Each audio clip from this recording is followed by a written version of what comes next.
आज हम डिस्कस करेंगे इक्वेशन ऑफ मोशन से रिलेटेड कुछ न्यूमेरिकल्स। तो देखो फर्स्ट न्यूमेरिकल है, a stone dropped from the roof of the building takes 4 second to reach the ground. एक स्टोन को हमने ड्रॉप किया किसी बिल्डिंग के रूफ से और उसको ग्राउंड तक पहुंचने में कितना टाइम लगता है? 4 सेकेंड्स लगते हैं। इट मीन्स आपको टी की वैल्यू गिवन है, टाइम गिवन है कितना? 4 सेकेंड्स।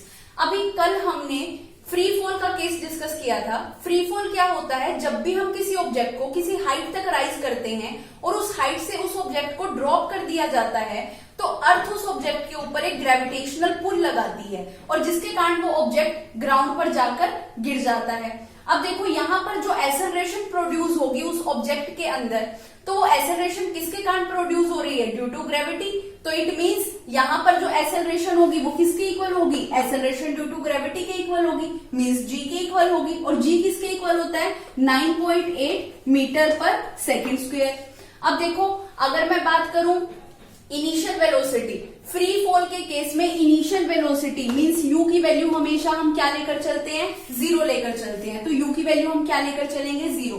अब देखो कैलकुलेट करने को बोला गया, calculate the height of the building, कि उस बिल्डिंग की हाइट कितनी है। इट मींस आपको एच की वैल्यू क्या करनी है? फाइंड आउट करके बतानी है यूजिंग इक्वेशन ऑफ मोशन। अब सेकेंड इक्वेशन क्या होती है? H is equal to U T plus half G T square. अब जो भी वैल्यूज है उन वैल्यूज को यहाँ पे पुट करो, आपके पास हाइट कैलकुलेट हो जाएगी। तो देखो अगर हाइट कैलकुलेट करनी है, इनिशियल वेलोसिटी हमेशा क्या होती है? 0। तो 0 मल्टीप्लाई टी की वैल्यू आपको कितनी दी हुई है? 4 प्लस 1/2 इंटू में जी की वैल्यू आपके पास कितनी है?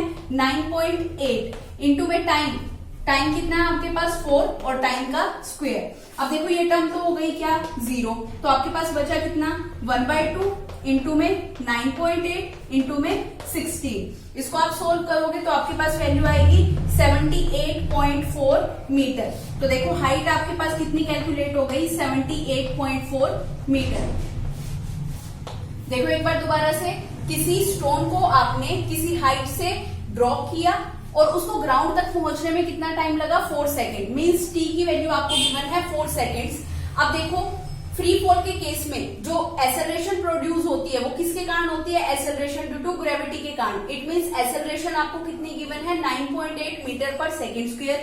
और फ्री फॉल के केस में इनिशियल वेलोसिटी क्या लेकर चलते हो? 0। तो यू की वैल्यू क्या होगी? 0। कैलकुलेट करने को बोला गया हाइट, तो एच की वैल्यू कैलकुलेट करनी है। तो हमने इक्वेशन ऑफ मोशन का यूज किया, second equation of motion use की, H is equal to U T plus half G T square. U की वैल्यू 0 होने की वजह से ये कंप्लीट टर्म हो जाएगी 0। यहाँ पे आप वैल्यूज को पुट करेंगे तो आपके पास हाइट कितनी आ जाएगी? 78.4 मीटर। नेक्स्ट न्यूमेरिकल है हमारे पास, a cricket ball is drop from a height of 20 metre. किसी क्रिकेट बॉल को आपने कुछ हाइट से ड्रॉप किया और वो हाइट आपको गिवन है। इट मींस एच की वैल्यू आपको गिवन है कितनी? 20 मीटर। अब देखो ये भी एक फ्री फॉल का ही केस है कि आपने किसी ऑब्जेक्ट को किसी हाइट से ड्रॉप किया और अर्थ उसको क्या कर रही है? अपनी तरफ अट्रैक्ट कर रही है और वो ऑब्जेक्ट ग्राउंड पे जाकर गिर रहा है। अब फ्री फॉल के केस में आपको याद होगा कि हमेशा इनिशियल वेलोसिटी क्या लेकर चलते हैं? 0। और जो एक्सेलरेशन प्रोड्यूस हो रही है उस ऑब्जेक्ट के अंदर वो किसके कारण प्रोड्यूस हुई है? ड्यू टू ग्रेविटी, क्योंकि ग्रेविटेशनल पुल लग रहा है तभी वो बॉडी डाउनवर्ड डायरेक्शन में मूव कर रही है, एक्सेलरेट कर रही है। इट मींस जी की वैल्यू कितनी होती है? 9.8 मीटर पर सेकेंड स्क्वायर, नियर अबाउट 10 है। तो इसलिए हम जितने भी न्यूमेरिकल्स होंगे जी की वैल्यू को 10 लेकर चलेंगे ताकि हमारी कैलकुलेशन इजी हो जाए।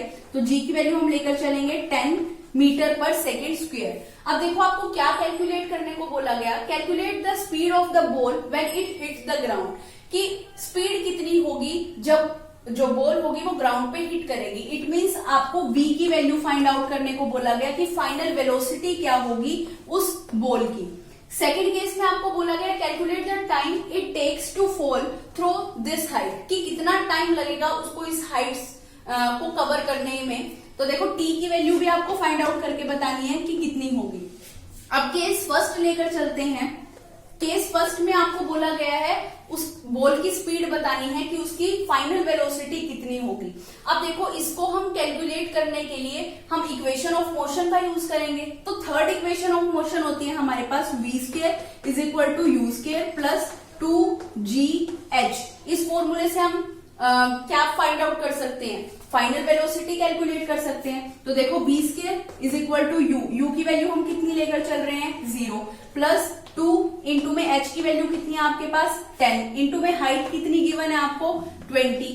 अब देखो सोल्व करेंगे इसको, तो B square is equal to कितना आ गया आपके पास 400 और बी क्या होता है वेलोसिटी, और वेलोसिटी की ऐसा यूनिट होती है मीटर पर सेकेंड। तो यहां से देखो b की वैल्यू आपके पास कितनी आ जाएगी 20 मीटर पर सेकेंड। तो देखो अब हमारे पास क्या कैलकुलेट हो गई है कि वो ऑब्जेक्ट जो वो बॉल है वो कितनी स्पीड पर आकर ग्राउंड से हिट करेगी। इट मीन्स उसकी फाइनल वेलोसिटी हमने कैलकुलेट कर ली कितनी 20 मीटर पर सेकेंड। तो अब देखो सेकंड केस में अब हम v की वैल्यू फर्स्ट केस में डिस्कस कर चुके हैं, कितनी कैलकुलेट होकर आई हमारे पास 20 मीटर पर सेकेंड। अब देखो हमें कैलकुलेट करनी है t की वैल्यू। अब अगर हम इक्वेशन फर्स्ट यूज करें, फर्स्ट इक्वेशन ऑफ मोशन क्या होती है, first equation of motion v is equal to U plus G into में t। अब देखो हमारे पास v की वैल्यू भी है जो अभी हमने कैलकुलेट करी 20 मीटर पर सेकेंड, u की वैल्यू भी है कितनी 0, g की वैल्यू भी है कितनी 10 और h की वैल्यू भी है हमारे पास। और हमें कैलकुलेट क्या करना है t की वैल्यू कैलकुलेट करनी है, सारी वैल्यूज हैं, इन सभी वैल्यूज को पुट करो। तो v की वैल्यू हमारे पास कितनी है 20 इज इक्वल टू यू की वैल्यू कितनी है 0 प्लस g की वैल्यू कितनी है हमारे पास 10 इंटू में t। तो यहां से आप t कैलकुलेट करोगे तो आपके पास कितना आएगा 20 डिवाइडेड बाय 10। तो इट मीन्स वैल्यू कितनी आई 2 सेकेंड्स। तो देखो टाइम कितना कैलकुलेट हो गया आपके पास 2 सेकेंड कि उस ऑब्जेक्ट को उस हाइट से ग्राउंड तक पहुंचने में कितना टाइम लगेगा 2 सेकेंड्स। नेक्स्ट न्यूमेरिकल है हमारे पास, on the earth a stone is thrown from a height H in the direction parallel to the surface. अब कोई स्टोन है उसको किसी एच हाइट से हमने ड्रॉप किया, while the another stone is dropped simultaneously from the same height h। उसी के साथ साथ हमने क्या किया, एक दूसरे स्टोन को भी उतनी ही हाइट से क्या किया ड्रॉप किया। Which stone would reach the ground first and why? कौन सा स्टोन सबसे पहले अर्थ पे पहुंचेगा और क्यों पहुंचेगा। अब देखो दोनों केसेस ही फ्री फॉल के केसेस हैं। अगर हम किसी ऑब्जेक्ट को किसी हाइट से अगर हम थ्रो करते हैं ड्रॉप करते हैं तो क्या होता है, अर्थ उस ऑब्जेक्ट के ऊपर एक ग्रेविटेशनल पुल लगाती है और जिसके कारण वो ऑब्जेक्ट ग्राउंड पे पहुंचता है। अब देखो यहाँ पर क्या हो रहा है, दोनों ऑब्जेक्ट को सेम ही हाइट से हमने क्या किया है ड्रॉप किया है। अब देखो दोनों केसेस में दोनों फ्री फॉल के केस हैं, दोनों केसेस में हम इनिशियल वेलोसिटी क्या लेकर चलेंगे 0। तो देखो दोनों केसेस के लिए दोनों स्टोन के लिए इनिशियल वेलोसिटी मींस यू की वैल्यू क्या होगी 0।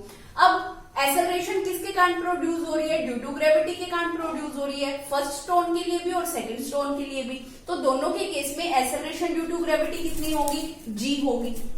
अब देखो हाइट कैसे कैलकुलेट करते हैं, according to second equation of motion h is equal to U T plus half G T square. यहाँ पे अगर हम इनिशियल वेलोसिटी की वैल्यू को 0 पुट करेंगे, h is equal to U T, u की वैल्यू 0 इंटू में t प्लस 1/2 इंटू में जी टी स्क्वेयर, ये टर्म क्या हो गई 0। तो h किसके इक्वल आ गया 1/2 इंटू में जी टी स्क्वेयर। अब हमें यही फाइंड आउट करना है कि उसमें से कौन सा स्टोन होगा जो पहले ग्राउंड पे पहुंचेगा, मींस कम टाइम में ग्राउंड पे पहुंचेगा। टाइम कैलकुलेट करना है। तो देखो यहां से अगर मैं t की वैल्यू निकालूं तो t की वैल्यू कितनी हो जाएगी, t इज इक्वल टू कितना 2 इंटू में h divided by g, t का स्क्वायर था, इधर आके क्या बन जाएगा रूट। तो देखो दोनों को सेम टाइम लगेगा ग्राउंड तक पहुंचने के लिए, इट मीन्स दोनों सेम टाइम पर ही पहुंचेंगे।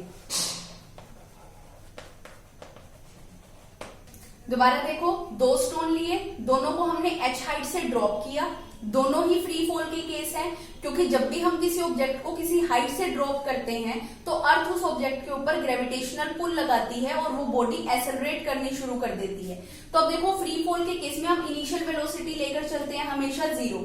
दोनों ऑब्जेक्ट को हमने सेम हाइट से ड्रॉप किया है तो दोनों स्टोन के लिए ही इनिशियल वेलोसिटी क्या होगी 0 क्योंकि दोनों ही फ्री फॉल के केस हैं। और एक्सेलरेशन किसके कारण प्रोड्यूस हो रही है, ग्रेविटी के कारण प्रोड्यूस हो रही है। तो दोनों ही केसेस में एक्सेलरेशन ड्यू टू ग्रेविटी कितनी होगी g होगी। अब देखो अगर मैं हाइट के बारे में बात करूं, दोनों की हाइट क्या है बिल्कुल सेम।